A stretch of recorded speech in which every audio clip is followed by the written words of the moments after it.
एक और कह लो ना।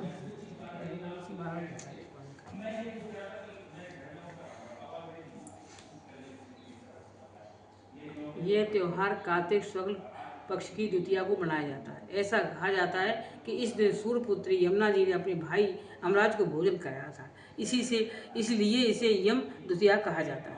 कथा पौराणिक कथाओं के अनुसार सूर्य की पत्नी संज्ञा के 2 संतानें थे। उनके पुत्र नाम न करने के कारण उत्तरी ध्रुव में छाया बनकर रहने लगी। इसी से ताप्ती नदी तथा शनिवार का जन्म हुआ। इसी छाया से अश्विनी कुमारों का भी जन्म हुआ, जो देवताओं के वैद्य माने जाते हैं।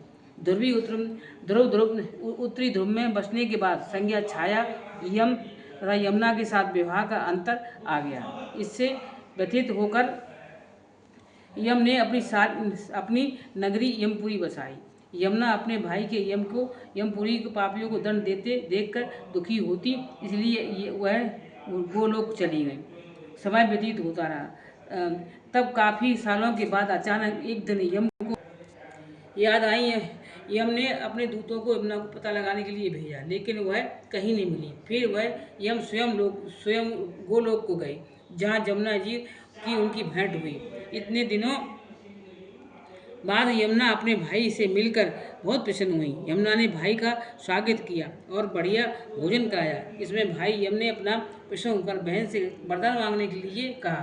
तब यमुना ने वर मांगा कि हे भैया, जल में स्नान करे हुए यमपुरी नहीं जाए। वर सुनकर यम चिंतित हो उठे और यम मन ही मन विचार करने लगे कि ये वरदान तो यमपुरी सत्य ही समाप्त हो जाएगा। भाई का चिंतित देखकर बहन बोली, भैया आप चिंता न करें, मुझे यह वरदान दें कि जो लोग आज के दिन बहन के यहाँ भोजन करें तथा यमुना नगरी अपनी विराट घाट पर स्नान करें, वे यमपुरी नहीं जाएं। यमराज ने उसे स्वीकार कर वरदान दे दिया। भाई बहन से मिलने के इस पर्व को अब भैया दूज के रूप में मनाया जाता है। अब एक और कह रहे 3 नहीं होती, बस वो अभी 2 ही कौन सी कहानी उसकी करवा चौथ इसकी गणेश जी भैया दूज की 2 है। नहीं फिर तो 3 हो 3 हो जाएंगी फिर कहानियाँ। तो गणेश या तो 4 कहानियाँ, तो एक गणेश जी की हो गई और एक भैया दूज की।